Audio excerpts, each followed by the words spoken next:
बिस्मिल्लाहिर्रहमानिर्रहीम। अस्सलाम वालेकुम माय डियर स्टूडेंट। आज का lecture splitting the middle term के बारे में है, जो कि किसी स्पेसिफिक क्लास के लिए नहीं है।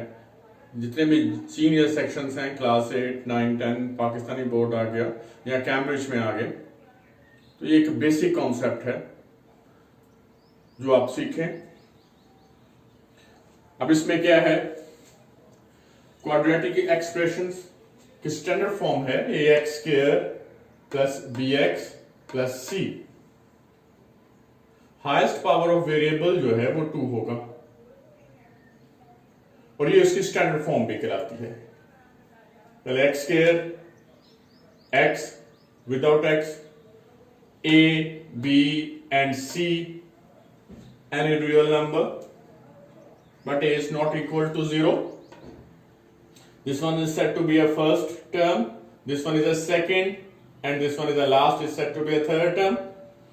अब चूंकि स्प्लिटिंग एक मेथड है कि हम मिडिल टर्म को ब्रेक करना है, तो इसमें मिडिल टर्म जो है वो यही है bx। अब bx को हमने इसे स्प्लिट करना है 2 इक्वल पार्ट्स में या 2 पार्ट्स में। वो हमने कुछ इस तरह मैंने लिखा b1x और b2x, फिर b1 और b2 जो है कोई भी कांस्टेंट्स हैं। अब इनके क्या रूल एंड रेगुलेशंस हैं वो देखें। स्टेप 1 में तो आपको कोई भी गिवन एक्सप्रेशन हो उसे आपने स्टैंडर्ड फॉर्म में ले आना। स्टेप 2 में रूल्स अप्लाई करने हैं। अब इन रूल्स को आपने देखिएगा कि अगर मैं इसको स्प्लिट करूं, मिडिल टर्म के कोफिशिएंट को b1 और b2 को ऐड करूं, तो मिडिल टर्म यानी कि x का कोफिशिएंट आना चाहिए, और अगर b1 और b2 को मल्टीप्लाई करें तो उनकी फर्स्ट टर्म्स का कोफिशिएंट और कांस्टेंट्स के मल्टीप्लाई के इक्वल होना चाहिए। फिर देख लें, मिडिल टर्म्स को स्प्लिट करना है यानी कि इसके फैक्टर्स बनाने हैं। तो जो फैक्टर आपके पास आए उन दोनों को ऐड करें तो कोफिशिएंट बन जाए मिडिल टर्म का, और इन दोनों का प्रोडक्ट लें तो वो a और c यानी कि फर्स्ट और लास्ट का प्रोडक्ट बन जाए। सेकंड स्टेप नंबर 3, फिर हमने फैक्टराइजेशन के टाइप के मुताबिक इसे ग्रुपिंग में कन्वर्ट कर देना है, यानी कि a1x के एज इट bx की बजाय आप b1x और b2x इनके फैक्टर लिखेंगे और फिर कांस्टेंट टर्म। इसे फर्स्ट पेयर फर्स्ट ग्रुप बन गया और सेकंड पेयर को सेकंड ग्रुप बना दें। ये स्टेप नंबर 3 होगा। Now step number 4।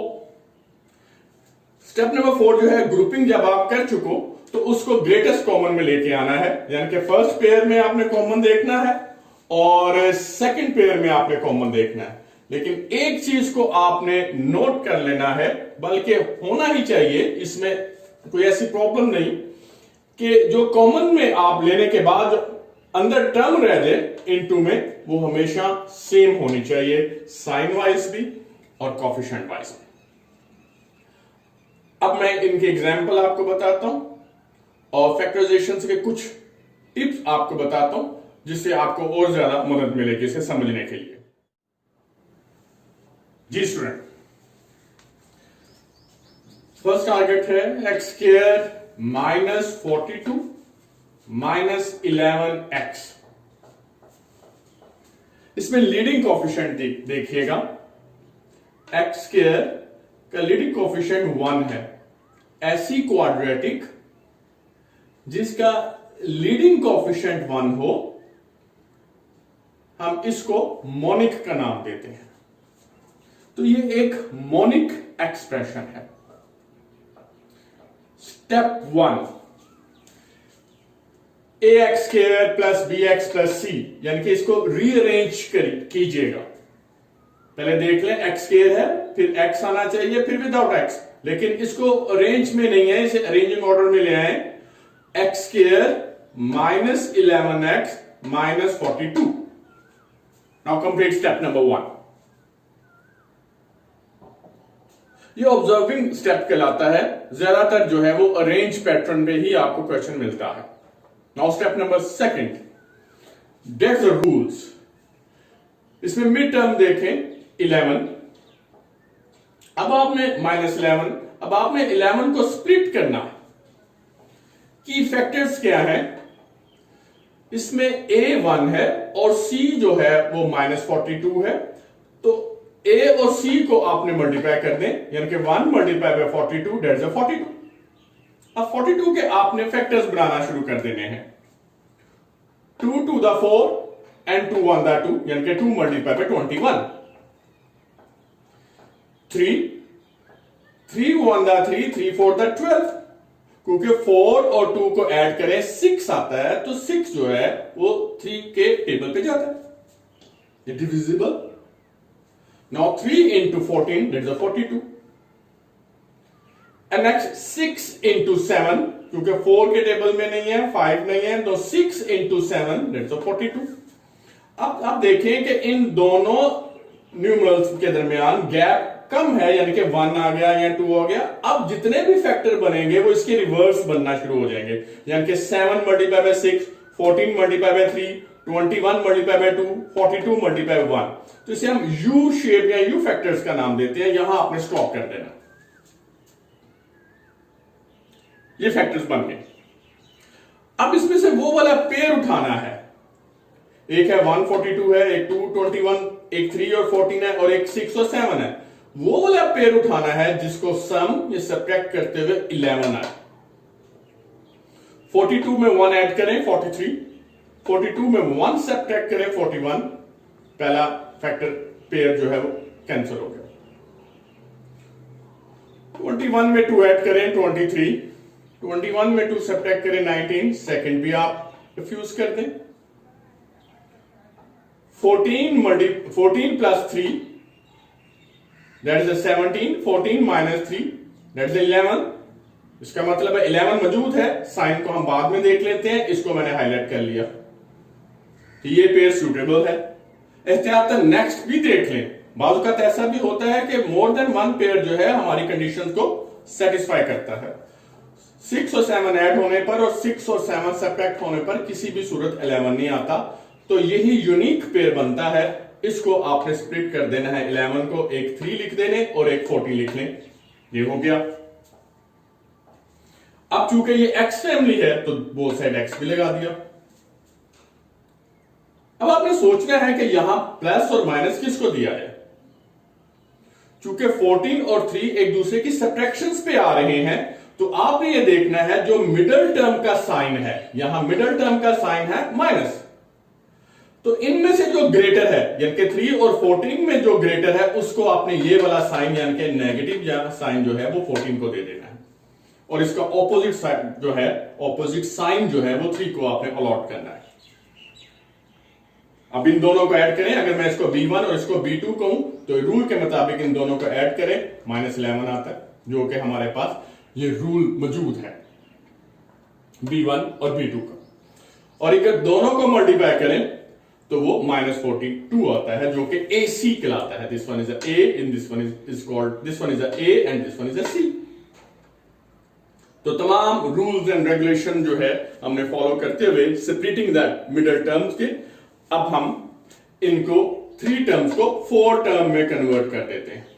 X square that's the first term, 3x -14x middle term break किया, और -42,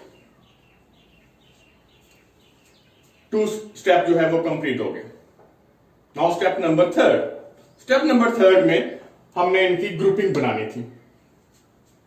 फर्स्ट पेयर है एक्स स्क्वायर प्लस 3x और सेकंड पेयर है -14x -42। मैंने इनको अंडरलाइन भी कर दिया। स्टेप 4 में आपने ग्रेटेस्ट कॉमन लेना है। इन दोनों में कोई कॉमन तो आ नहीं रहा नंबर्स में, लेकिन वेरिएबल x कॉमन है, x कॉमन ले लिया into x plus 3। Minus sign common लीजिए, क्योंकि यहां जो साइन होगा वो आपको मजबूरन कॉमन लेना पड़ेगा। 14 और इनटू में रह गया x, माइनस चूंकि बाहर कॉमन लिया हुआ है, इसका साइन चेंज करें, 14 3 दा 42, तो x प्लस 3 आ गया। आपकी factorization splitting the middle term सही है, गलत। x plus 3 x plus 3 same आ रहा है, तो इसका मतलब है आप राइट पाथ पे जा रहे हैं। इसे आप कॉमन ले लीजिएगा और रिमेनिंग x माइनस 14, और ये है वो सिनेरियो क्वाड्रेटिक एक्सप्रेशंस का जिसे हम स्प्लिटिंग द मिडल टर्म कहते हैं। एक और एग्जांपल देखिए, 4x square plus 12x plus 5। इसमें x स्क्वायर का कोएफिशिएंट 1 नहीं है, 1 से अलावा कोई भी है, दैट्स 4 है। ऐसी एक्सप्रेशन नॉन मोनिक एक्सप्रेशन कहलाती है। नॉन मोनिक एक्सप्रेशन को रीअरेंज करें तो ये वैसे ही अरेंज है। पहले 4x square plus 12x plus 5x square है, x है, विदाउट x है, तो पहला स्टेप जो है वो करने की जरूरत नहीं है। स्टेप 2 में रूल्स पे आ जाए। अब रूल क्या है, इस 4 को यानी कि a को इस 5 से मल्टीप्लाई कर दे, 4 5 यानी कि AC, that's a 20, this one is a 20। अब 20 के आपने की फैक्टर्स बनाने हैं, जब मैंने AC मेंशन भी किया हुआ है और मैंने स्टेप में प्रीवियस पेज के स्टेप में भी बताया था। अब 21 इंटू 20 है, 2 इंटू 10 एंड 4 इंटू 5। अब देख ले 4 और 5 के दरमियान गैप कम है तो रिवर्स होना शुरू हो जाएंगे, यहीं आप स्टॉप कर दें। अब इसमें पॉसिबल फैक्टर्स हमारे पेयर बने हैं 1 2 एंड 3। अब इसमें से वो वाला पेयर उठाना है जो कि 12 की कंडीशंस को सेटिस्फाई करता हो। 20 में 1 ऐड करें 21, 20 में 1 सब्ट्रैक्ट करें 19, तो लिहाजा पहला पेयर कैंसिल कर दीजिए। 10 में 2 ऐड करें 12, दैट इज अ 12। इसका मतलब इसे मैं हाईलाइट कर दिया, ये मेरी कंडीशन सेटिस्फाई कर रहा है। 10 को 2 से मल्टीप्लाई करें, दैट इज 20, यानी कि प्लस 20 भी आ रहा है। 4 में 5 ऐड करें 9 और माइनस और 1 आता है, इसको छोड़ दीजिएगा। अब स्प्लिटिंग करनी है आपने 12x को, एक 2 में और एक 10 में। क्योंकि ये दोनों एडिशन में आते हैं तो एडिशन में सेम साइन लगता है, दोनों यहां तो प्लस होंगे या माइनस होंगे, डिपेंड करता है इस साइन पर। जो जो हम एग्जाम्पल या क्वेश्चन करते जाएंगे और ये प्लस और माइनस का खेल जो है वो आपको समझ आती जाएगी। बहरहाल आपने सिर्फ ये सीखना है कि अगर प्लस करने पर आए, यहां तो इन दोनों के साइन प्लस लगेंगे, वो डिपेंड करता है इस प्लस पर। अगर यहां नेगेटिव हो तो इन दोनों के साइन जो है वो माइनस लगेंगे। अगर इन केस ऑफ सब्ट्रैक्शंस पे आए तो एक साइन प्लस होगा और एक साइन माइनस होगा, और ग्रेटर उसको दिया जाएगा जो आपकी मिडिल टर्म का साइन होगा। ये ज़हन में रख लीजिएगा। नाउ स्टेप 3, पेयर बना दीजिएगा। फर्स्ट पेयर में 2x common into 2x plus 1, और सेकेंड पेयर में 5 common into 2x plus 1। 2x plus 1 2x plus 1 same है, लिहाजा आपकी splitting the middle term process सही जा रहा है। तो 2x प्लस 1 कॉमन ले लीजिएगा, रिमेनिंग 2x प्लस 5। अब आप देख लेंगे पूरा एक सिस्टम आपके सामने मौजूद है। अब कुछ ऐसी वर्किंग मैं आपको बता रहा हूं जो कि फैक्टराइजेशंस में कुछ ऐसे पार्ट भी आते हैं, कुछ ऐसे क्वेश्चंस भी आते हैं कि आपको समझ नहीं आती है कि आया हम कौन सा मेथड इस्तेमाल करें। आया कि आप टाइप 1 में जाएं, 2 में जाएं, कंप्लीटिंग स्क्वायर में ले जाएं, क्वाड्रेटिक एक्सप्रेशंस को स्प्लिटिंग द मिडिल टर्म करें। तो मैं कुछ चीजें आपको लास्ट में बताना चाह रहा हूं। कुछ और प्रैक्टिस के लिए मैं आपके सामने क्वेश्चंस मैंने दिया है। x square plus 2x plus 1, इसके रिव्यू पेश करते हैं। 1 इंटू 1 की फैक्टर्स बनाएं तो 1 के जो फैक्टर्स बनते हैं 1 इंटू 1 ही होंगे। तो मिडिल टर्म्स को स्प्लिट करते हुए यहां 1 डॉट x, तो बल लगाना जरूरी नहीं है, ये सिर्फ आपको समझाने के लिए है कि अंडरस्टूड होता है कि वेरिएबल x है तो उसका कोएफिशिएंट 1 होता है। Now x square plus x, क्योंकि दोनों को ऐड करने पे है साइन सेम है, प्लस 1। फर्स्ट पेयर में अब चूंकि मैं स्टेप नहीं लिख रहा, लेकिन आपने जो प्रैक्टिस करनी है वो स्टेप वाइज करनी है। अब मैंने x कॉमन लिया इंटू x प्लस 1, और सेकेंड पेयर में चूंकि कोई कॉमन नहीं होता तो 1 अंडरस्टूड है कि इसका कॉमन है, 1 कॉमन लें और x प्लस 1 ही लिखा जाता है। तो x प्लस 1 कॉमन ले लीजिएगा और बाहर भी जो है x प्लस 1 कॉमन आ गया। तो x plus 1 into x plus 1 is the factor of x square plus 2x plus 1। ये लेक्चर आज का था, जिसे हम स्प्लिटिंग द मिडल टर्म कहते हैं। थोड़ा सा प्रीवियस मेथड में जाएं तो हम इसको ऐसे भी तो सॉल्व कर सकते हैं। फर्स्ट टर्म स्क्वायर बन रही है, लास्ट टर्म स्क्वायर 1 का स्क्वायर 1 ही होगा, दोनों को मल्टीप्लाई करें, ट्वाइस करें तो 2x जो कि इसके मिडल टर्म में आ रहा है, याद रखें कि a plus B whole square equal to A square plus 2ab plus B square, ये टाइप 3 में मौजूद था। तो इसे हम इसका x उठाएं, इसका साइन लें और इसको 1 लें तो x plus 1 whole square. Now x plus 1 तो देख लें, एक एक्सप्रेशन को हम एक से ज्यादा तरीके से भी कर सकते हैं, लेकिन ये जरूरी नहीं है कि हर एक एक्सप्रेशन को सॉल्व करने के लिए हर एक मेथड जो है एप्लीकेबल हो। बाज़ औक़ात वो स्प्लिटिंग द मिडिल टर्म कामयाब हो जाता है तो ये नहीं रहता, इसे फिर हम कंप्लीटिंग स्क्वायर में लेके जाते हैं। तो ये चीजें आपने जेहन में रख लें, लेकिन स्मार्ट वर्किंग आपकी ये है कि आपने प्रैक्टिस करें कि जितने भी पॉसिबल मेथड जो मैंने आपको बताए हैं उसके मुताबिक आप इसकी फैक्टराइजेशंस कर लिया करें।